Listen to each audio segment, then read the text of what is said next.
Police. Who was the worst criminal you've ever had to detain? What did they do? And how did you feel once they'd been arrested? I had a call once in a major metropolitan area during my probation period some years ago. The fire department called us for help, saying they'd been threatened by someone while attempting to render aid to someone.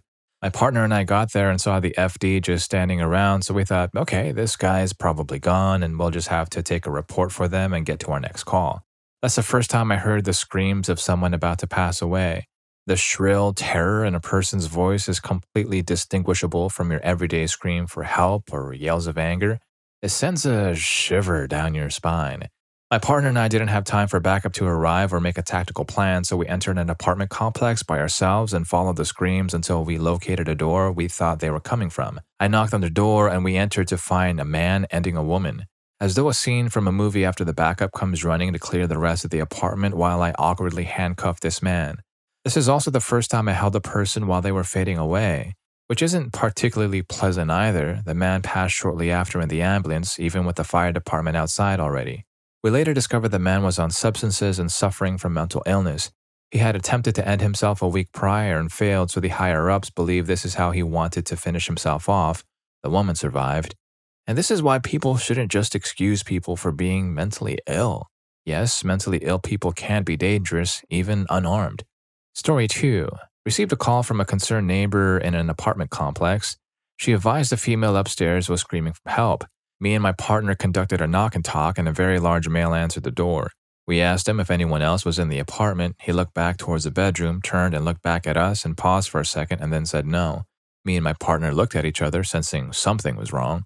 We looked down and observed some red liquid on the tile floor and made entry due to exigent circumstances. I spoke with the male in the living room and I see he was getting extremely worried. My partner walked into the bedroom and I see his face lose its color. He stepped back and started shouting, "Lock him up now!" He then tried to make a run for it. After he was detained, we returned to the room and saw a girl locked in a dog cage. The investigation revealed he had been holding her hostage in the apartment for several months.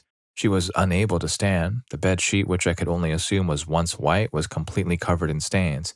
I've been on the scene of somewhere around 100 plus crimes, and to this day, it's just about the only thing that gets to me. I couldn't understand how someone could be that evil. When I returned to my patrol vehicle to run their information, I looked at her driver's license photo and couldn't recognize her. That's how badly she had been mistreated. I've seen her once since the incident. She is now blind in both eyes and can still hardly walk. It's unfortunate to think about it, how many times I've been at that apartment building on other calls while she was locked in a cage and had probably been standing just a few feet away from her. The entire time, the suspect was in my back seat. He was just staring me down through my rearview mirror with the smuggest grin on his face. I had to step out of the car and get away from him because I was getting so worked up. I don't think there's a punishment severe enough for that kind of monster. Story 3. I honestly feel that the majority of the people I arrest aren't bad people and aren't criminals per se. That being said, there are a couple dozen arrests that stand out in my mind. One in particular sticks out, not necessarily the worst, just one that sticks out the most. The suspect was approximately 40-ish and had a daughter, was a substance user, lived in complete squalor. They got evicted and the daughter gets taken into state custody. After a year of counseling, finally discloses that her father would inject her with substance and mistreat her. Therapist comes to us and we bring her in for an interview. She's intelligent, articulate, and lived well beyond her years. She details in remarkable detail how one night her father does these things. This happens several times. Suspect eventually convinces the daughter to start bringing friends home. Suspect does the same thing to them as well. Daughter continues to bring different friends home so that dad will mistreat the friends rather than her. Eventually, when they get evicted, the father puts the daughter to the curb and two of the daughter's friends go live out of dad's car in a nearby park. While these kinds of things happen all the time, it was the victim that struck me. When asked why she didn't tell someone, she replied, "The first time it happened, all I could remember thinking over and over, this is my life now. This is my life now." I'll remember those words for the rest of my life as clear as they were said to me. I can still hear the inflection and tone in her voice.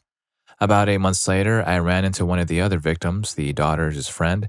After dad was evicted, he lived out of his car with her. Initially, she was going to cooperate in prosecution. However, she then just appeared. When I last saw her, I didn't recognize her until I saw her identification. Substances and the streets have destroyed her. She won't be alive much longer. Now that's an extremely strong survival mechanism to have. She basically shut herself down and built a new her to live through this new reality of hers. Story 4. I've been in the police for nearly 2 years now. I was working a late shift on Christmas Eve, which is usually a matter of holding the fort and counting down the clock until the end of the shift. We get a call, sudden passing, an elderly gentleman. A shame, certainly, but nothing more than assumed routine, inspecting the body for signs of trauma and calling the undertakers to remove the deceased. So we get there and go in. The gentleman is lying on his sofa with a duvet covering him. I performed the usual inspection of the house, looking for anything out of place or suspicious. Not that it'd be easy. The house was like your over-the-top hoarder's palace. After some inquiries, it became apparent that the gentleman had lost the use of his legs many, many years before and lived downstairs, relying on his daughter to care for him utterly. We have to inspect the body for any signs of trauma or suspicious marks prior to calling the undertaker, so that we are sure that there is nothing untoward in relation to the passing. We lifted off the duvet as only his head was showing, and I was rather taken aback and stunned.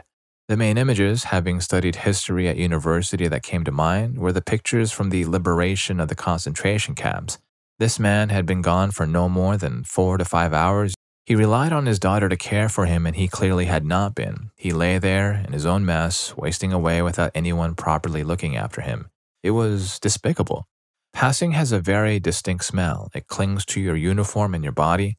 I finished my shift in the early hours of the morning, went home and tried to sleep. I couldn't.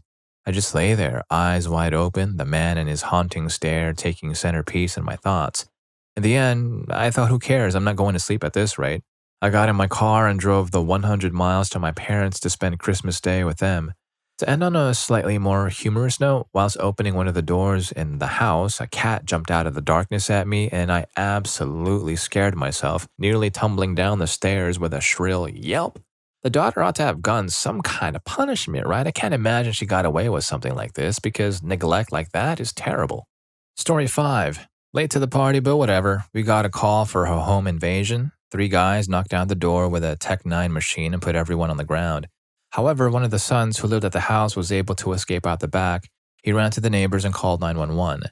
Once the home invaders took their loot, they escaped to a yellow 90s model Ford Mustang. The son saw all of this and got into his car. He starts to follow the crew as they make their getaway while still on the phone with 911. Well, the bad guys see this and start going at the son, who promptly backs off and loses sight of the guy. While responding to the call, my sergeant spots their car. Don't be an idiot and drive a unique vehicle at midnight. A small car chase follows until the bad guys crash into an abandoned business. 3 guys bailed from the car. Good for both of us was they left their weapons inside the car. And I'm there during all of this. We see one guy in a fenced commercial yard. He's taking off his body armor and throwing down the evidence. I jump the fence and confront him. He freezes and you can see the gears in his head start working. He decides to give up and we detain him. Probably helped that a K-9 officer was right behind me. Other officers continue the search and find another guy inside a large trash can. The guy refuses to come out, so they kick over the can. Right as they kick over the can, they release a dog who harms him. We never found the 3rd guy. Now back to my guy. Since there were still outstanding suspects, I kept him in the yard and was checking my surroundings until I could get bolt cutters to get out. He sneaks a phone call in by reaching into his front pocket and tells someone goodbye. I finally got him into a patrol car and read him his Miranda rights. The guy invokes and stays silent. What was weird was how calm he was. He had a 1,000-yard stare and didn't appear to have a care in the world. He has a monotone voice that just seeps creepiness. The detectives finally arrived and gave the scoop on him. Apparently he is a cartel hitman. He was in the States doing work when his girlfriend threatened to snitch. He took her out to the desert and ended her. He was also a suspect in several other in town. We eventually go to trial. He was convicted and is currently serving 67 years.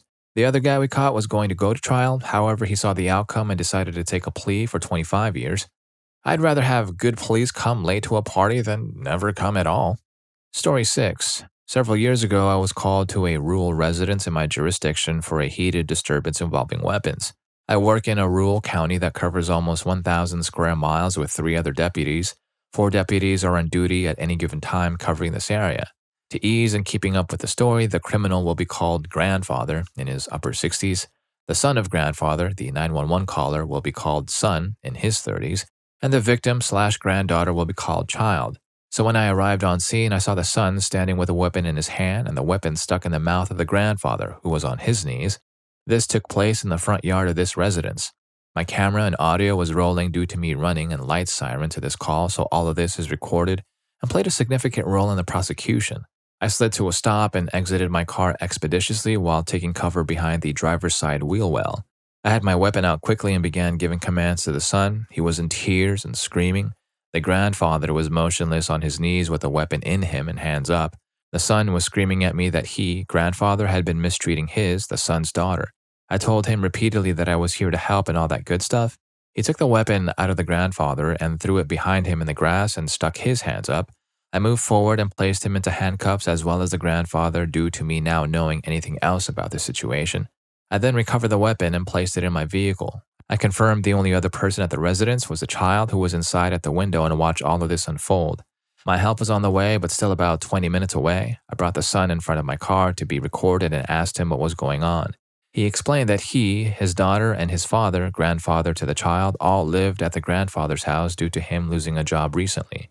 The son had a tough time after coming home from Iraq and holding a job. The son explained to me that he asked the grandfather for permission to use his laptop. He received permission and began looking stuff up on the computer. The son then found a suspicious-looking folder on the desktop and opened it. This folder had hundreds of pictures of the child, his daughter. Needless to say, he flew into a new dimension of anger and immediately retrieved his weapon and dragged his own father, grandfather to the child out in the front yard to avoid messing up the house, in his own words. He never did explain to me why he called 911 instead of ending the grandfather. I placed him back into my vehicle and told him to remain quiet because I needed to get information from the grandfather to get a conviction. I guess I should mention, I spent several years as a criminal investigator prior to going back to the patrol division, so I knew exactly what to look for and obtain during the investigation in order to obtain a conviction if a crime did in fact occur. I then brought the grandfather in front of my car and got out a written Miranda form from my car. I read and explained to the grandfather his rights, to which he signed in writing, acknowledging he understood them. The grandfather then waived his rights in writing and spoke to me without an attorney. I tried to play to his emotion and asked him what was happening. He hung his head and told me he did something bad. I tried to belittle it and say stuff like, "At least no one is harmed, we can all work through this," etc. He proceeded to tell me that he had been mistreating his granddaughter, the child, for several months. I asked him if he photographed any of this activity, and he acknowledged that he did. I asked him where it was, and he told me that he had it on the desktop. A few jump drives and some new photos should still be on the digital camera. Thinking about his Fourth Amendment rights, I got a consent to search form out and requested he sign it to allow me to collect these items. He signed it. Stupid. I would have gotten it anyway with a search warrant due to an overwhelming amount of facts present so far. I collected these items and did my best to comfort this precious little girl. I had my backup transport the grandfather to the jail, and I took the son and child to the office to interview him. Long story short, the grandfather first pleaded not guilty and a trial date was set. The morning of trial, he took a plea for 80 years to serve for what he did. As far as how that made me feel, I will never understand how that son didn't turn his own father into a canoe. I cannot fathom the rage and the anger he must have felt.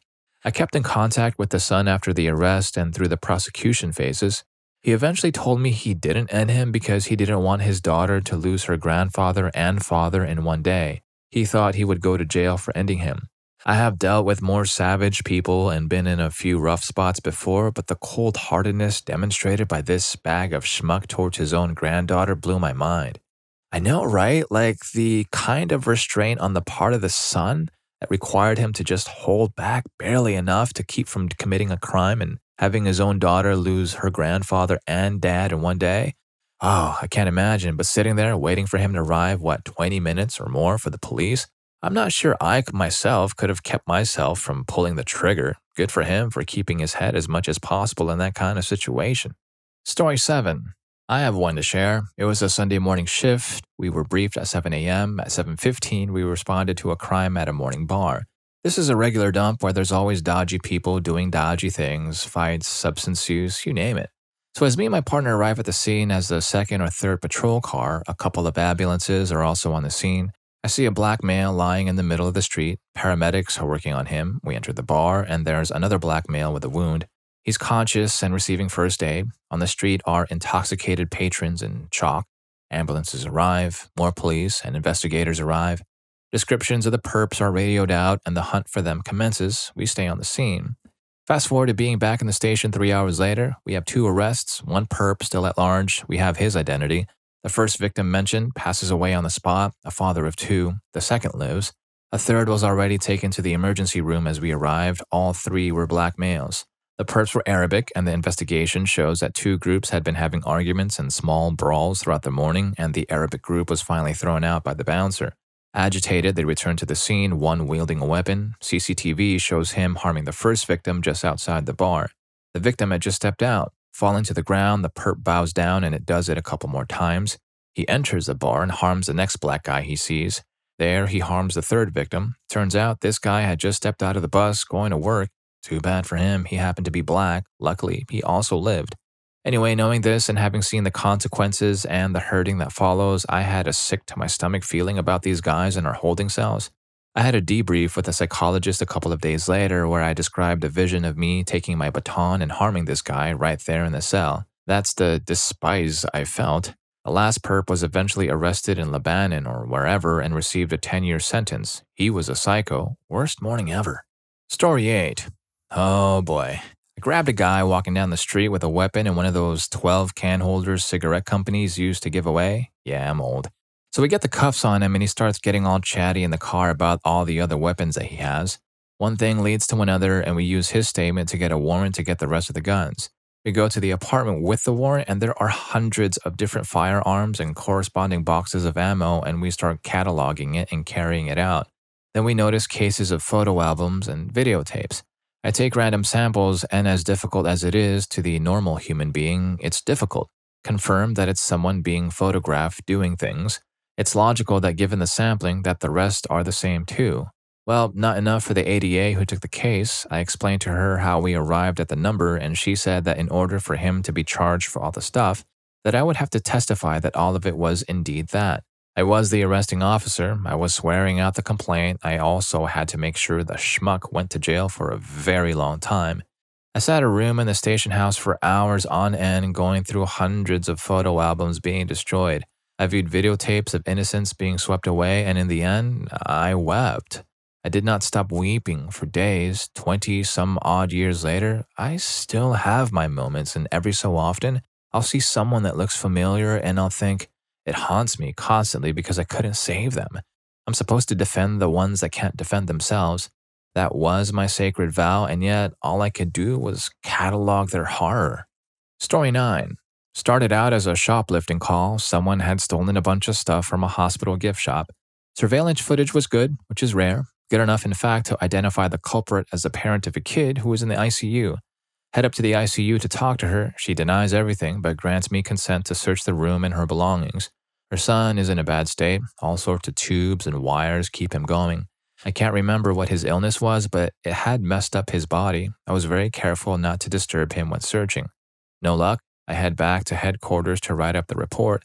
Then I get a call that the mom has passed out in her car in the hospital parking garage. When I get there, there are empty pill bottles scattered about. Her mother is in the driver's seat, also passed out from what turned out to be a bunch of stolen pain meds. In the back seat, I see some of the stolen property from the gift shop. After I get them both awake and cuffed and begin writing up what would be my first felony arrests, hospital security tells me they found the rest of the stolen property under her son's mattress. This kid's mom had somehow managed to move his poor, fragile, barely clinging on to life kid so she could hide over $1,000 worth of stolen stuff under his mattress. And then, to celebrate, she promptly abandoned him to join grandma for a pill binge, thereby depriving him of a mother both temporarily and long-term, as CPS promptly sent a caseworker to take custody of the boy.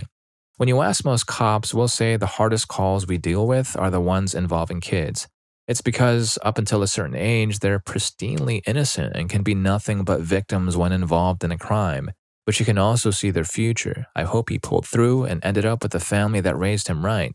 But the reality is that more often than not, ignorance begets ignorance. Bad parents tend to retain custody, exploiting loopholes in a system stretched too thin already, hanging on to their kids for no other reason that they can get more government welfare with a dependent to claim. They don't see a son or a daughter. All they see are dollar signs. And if you're learning a thing or two, or at least relating to some of these stories so far, please do remember to hit that subscribe and like buttons for more videos just like this. Story 10. The one that stands out the most was my first mistreatment arrest. This guy was the absolute worst of the worst. Mistreatment, stealing the money for his pregnant wife and firstborn to eat and using it all on drinks. The family mistreatment section had been hunting this D-bag for months, but he was a slippery customer. Anyway, one night we got a call from a local pub saying a guy had gotten into a car. They got the number plate and I recognized it as being this little scrope. It helped that, ironically, his number plate was a rate code for DUI, and his direction of travel was listed as being towards where I knew the girl lived. My partner and I set some kind of land speed record getting there, but found no trace of his car in the surrounding area. We knew he was nearby, though, because sometimes you just feel these things. So we woke the still pregnant girl up and explained to her we believed she was in imminent danger and that we would stay in the area. Give her the response mobile phone number to ring and a phrase to say rather than call dispatch, which can cause a delay in sending out the job. Then we left. We both got in the car and drove around the corner. I dropped my partner off and he doubled back to keep an eye on the front of the house while I packed up around the corner, and our sergeant arrived in an unmarked car to view the street behind the house. Sure enough, within 10 minutes of us leaving, we suspect he had been hiding out waiting for us to leave. Old mate saunters up the driveway and makes a beeline for the door, where he is confronted by my partner. Realizing he has been tricked, he harms my partner. Now, for the record, my partner at the time was an absolute beast of a man who was more offended by the fact that somebody had laid hands on him than he was injured. And let's just say the next few minutes went poorly for our young Casanova as me and the Sarge came harrying around the corner to assist with the arrest. Sadly, we never got a conviction on the scrote, but we were able to get assistance from family mistreatment to help the victim pack up, move interstates away from the situation. It still annoys me that he would go on to offend other women, but at least we managed to help that one woman. She did make contact with our family violence section sometime later, and they tell me she's doing well. Sometimes in this job, you have to take your victories where you can get them. Story 11. I didn't do the actual arresting, but I spent several months supervising Kristen Berry in custody after she and her husband, Joseph Walsh, were arrested for ending their infant son, Chance. Her husband harmed Chance during a bender while she watched and complained that they would get caught, saying, "You're going to end him," and recording audio of the incident on her phone in case they were caught. Kristen posted a Facebook message the day after Chance passed away saying how she was excited for their first family vacay. She never called 911. She said she didn't want to lose both people she loved on the same day. They left Chance for several days and took off to, quote, start a new life together like Bonnie and Clyde. While in jail, she was insufferable. She talked endlessly about how much money she was getting in support and bragged about how much commissary she could buy. She cried during NA meetings about how her son was ended by her husband and then turned around after the civilian meeting leaders left and talked about how Joseph is the love of her life and she'll never stop loving him. She was quick to become angry over little things and routinely tried to either intimidate or impress other inmates with the severity of her crime. She asked me to print a picture of her son so she could have a picture to take to prison with her. She also asked me to look up publisher information so she could write a book about her experience. She is absolutely, easily the worst person I have ever encountered, and I had the hardest time of my professional career dealing with her pure sociopathic tendencies. She was not a mistreated wife who was conditioned not to cross her husband. She gave her first child away at a Denny's. Her second passed away after developing an infection that no medical care was sought for, and she helped end her third child. She deserves the execution penalty, and it's a shame she won't get it. Story 12. About 2 years ago, I was called to a crime. In the area I work, this is a weekly thing at minimum, so I wasn't really sweating it.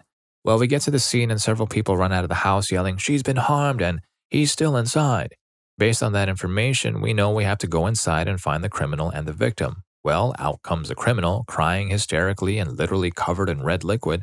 I get to be the lucky one and put handcuffs on him. Next, we go into the bedroom where the crime occurred and find the victim lying on the bed. She was so drenched in red liquid that I couldn't even tell what race she was, and let me tell you, it's a sad thing to have to sit and watch a young lady and be utterly powerless to help her. Turns out the criminal was her boyfriend. He liked to drink and come home and get into arguments, at which point he'd grab his weapon and rack it at her as a sort of sick warning.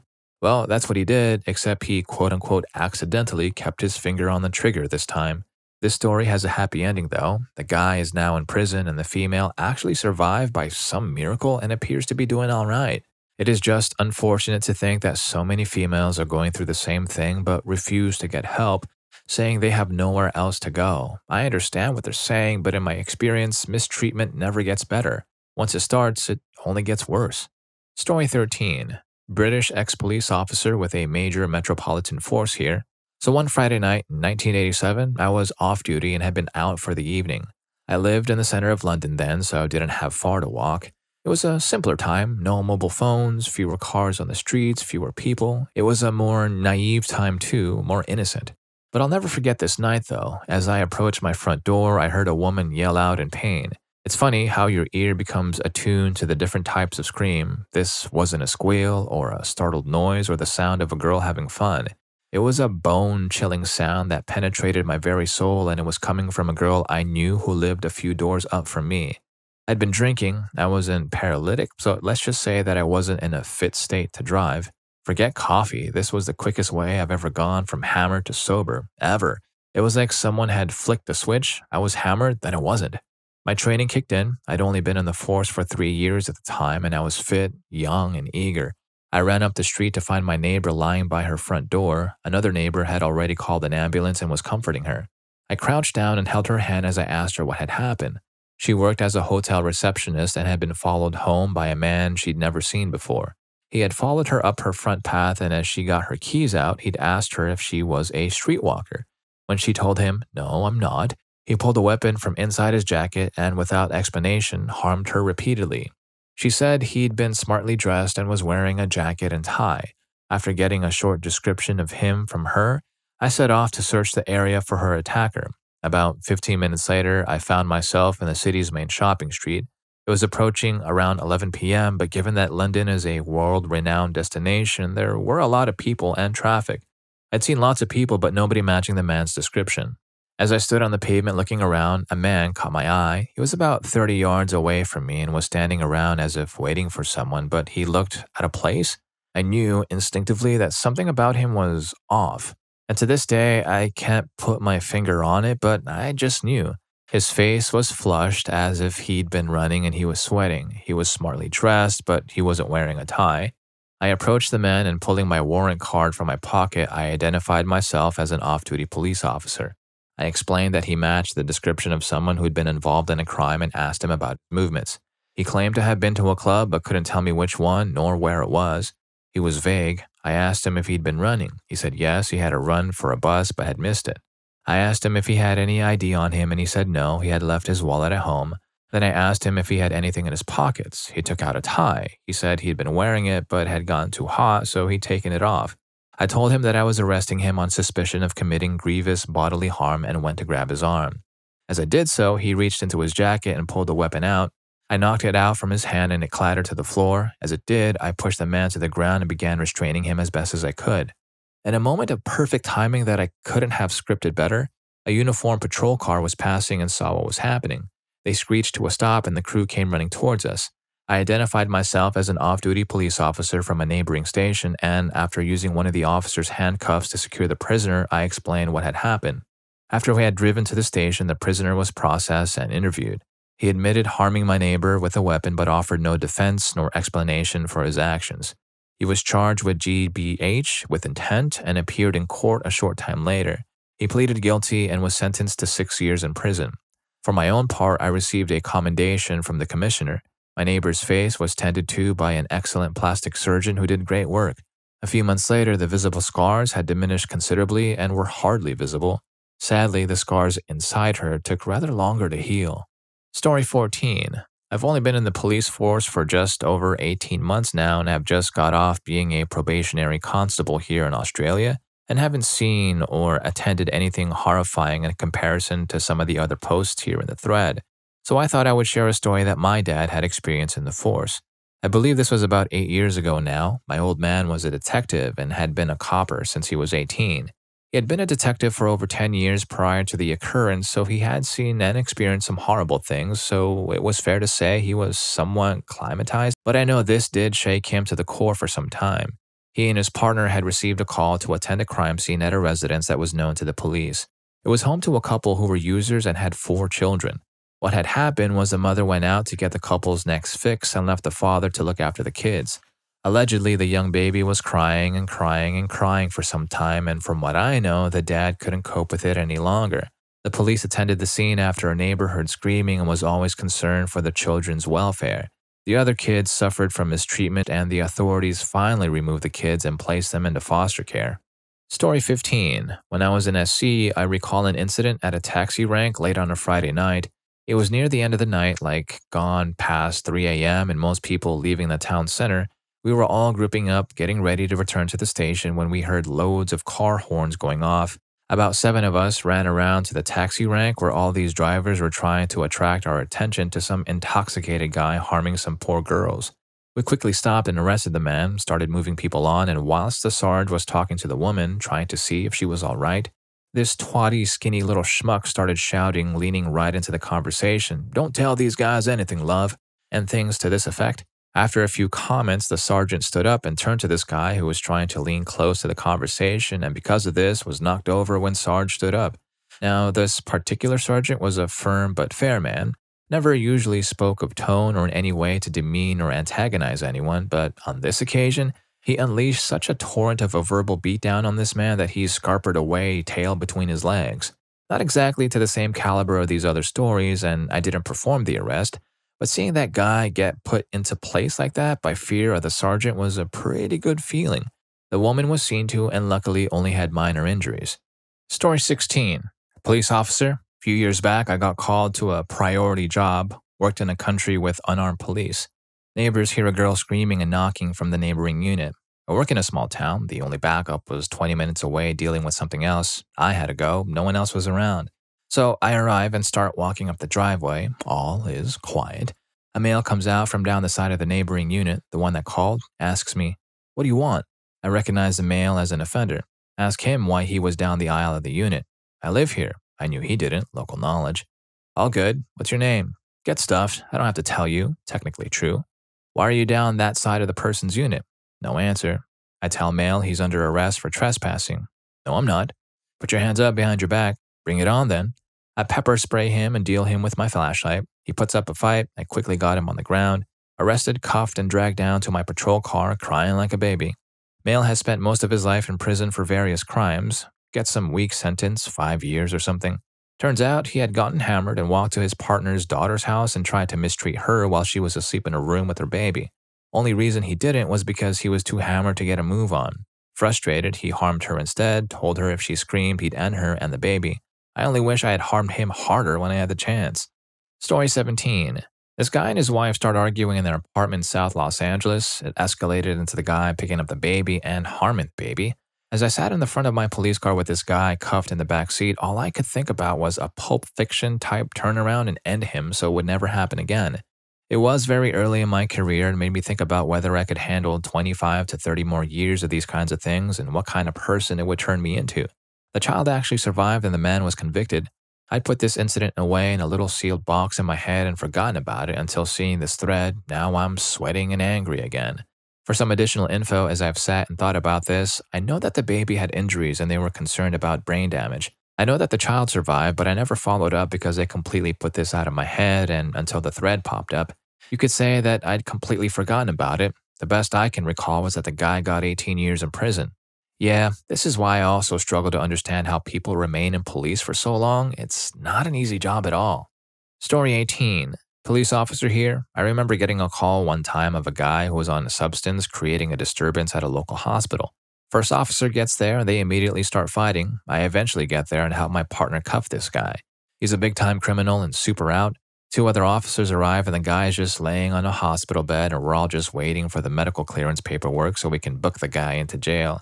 Well, all of a sudden, he slips his cuffs and jumps up and wants to fight again. One officer takes him to the ground and we all end up on top of him. I swear the guy had like superhuman strength, and at one point during the struggle, I hear a loud bang and look over at my partner. All of a sudden, he says, "He's going for my weapon." I look over at the guy and both his hands are on my partner's holster. I start checking my buddy to make sure he wasn't hurt, and then I saw a hole in one of the cabinets near us. Eventually, I just yelled at the other officers to just pick him up and take him outside to one of our cars.